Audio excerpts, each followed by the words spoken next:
we are going to solve an arithmetic problem today related to speed and distance.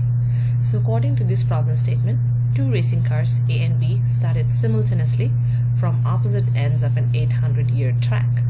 Car A traveled at a constant rate of 20 yards per second. Car B traveled at a constant rate of 16 yards per second. After how many seconds of travel did the two cars collide?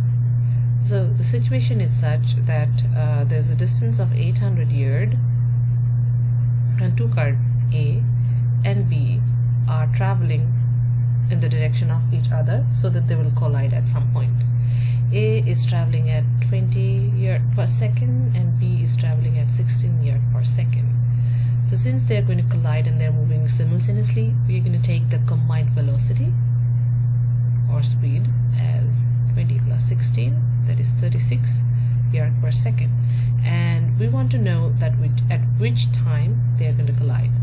So for this, I usually like to use the formula of speed equal to distance by time, or velocity equal to distance by time. It makes it very easier to solve the problem.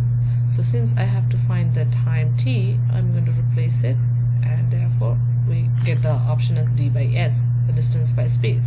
So the distance is 800 yards, and the speed, the combined speed is 36 yards per second. So the second goes upward.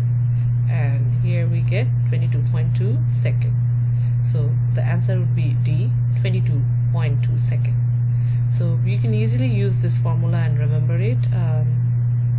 It's very easy to remember, or you can, even if you forget the formula, you can easily look into the units and remember it. So if you look at the unit of speed, it's distance by time. Yard is the distance and second is the time.